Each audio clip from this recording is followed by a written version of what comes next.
প্রত্যাহবোধের যে সিরিজগুলো দেখছিলেন সেটির আজকে শেষ পর্ব।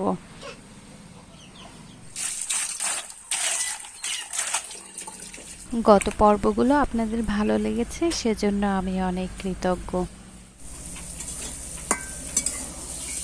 সাদাসিধে জীবনযাপন করতেই আমি ভালোবাসি, বরং এর চেয়ে বাড়বাড়ন্ত কিছু হলে আমার সমস্যা হয়।